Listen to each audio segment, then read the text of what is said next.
చెప్పడానికి వస్తే ఆయన రానియకుండా ఉంటే రోడ్డు మీద పడుకొని నిరసన తెలియజేసే పరిస్థితికి వచ్చారు. అవునా కాదా ఆలోచించండి. ఇప్పుడు జరుగుతున్నాయవన్నీ ఫ్రీగా ఉన్నారు.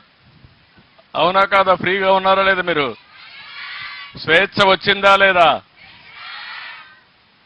అది మనకు గత పాలనకు డిఫరెన్స్. అలాంటి వ్యక్తులు మళ్ళా వస్తే ఏమవుతుందమ్మా? మీ భవిష్యత్తు సర్వనాశనం అయిపోతుంది.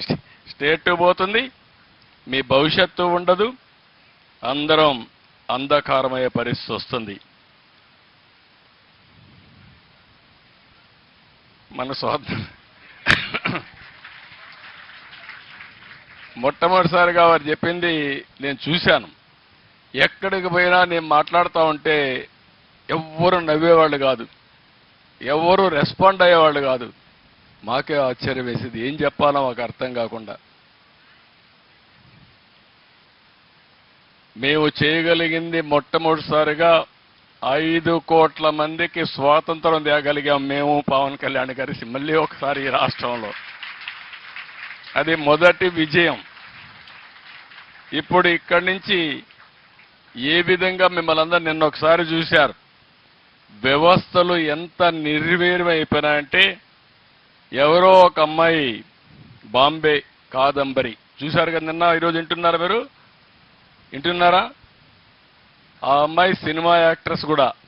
ఆ అమ్మాయిని పట్టుకొచ్చి దొంగ సంతకాలు, దొంగ పుస్తకం రాసి ఫోర్జరీ చేసినటువంటి డాక్యుమెంట్స్ తయారు చేసి దొంగతనంగా ఆవిడలో పెట్టి ఆవిడ్ని ఇక్కడ అరెస్ట్ చేసి ఇక్కడ కస్టడీలో పెట్టే పరిస్థితికి వచ్చారు. అంటే పోలీసులు ఎవరైతే ప్రజల ప్రాణాలు కాపాడవలసిన పోలీసులే ఇలాంటి పనులు చేస్తే ఇంకా రక్షణ ఎవరుకుంటుందని అడుగుతున్నా. ఇలాంటి చాలా సంఘటనలు జరిగాయి. అందుకే మీరందరూ గుర్తుపెట్టుకోవాల్సిన అవసరం ఉంది.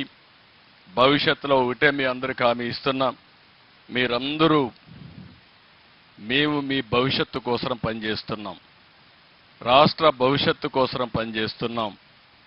ఈ యొక్క చెట్లు పెట్టే కార్యక్రమం ఒక ఉద్యమంగా మనం ముందుకు తీసుకుపోవాల్సిన అవసరం ఉంది. దీనికోసమే ఈరోజు మేము చెప్పినట్టు ఎక్కడ చూసినా 50% పచ్చదనం ఉండేట్టుగా చూస్తాం. నదుల అనుసంధానం చేసి ఎక్కడికక్కడ కరువు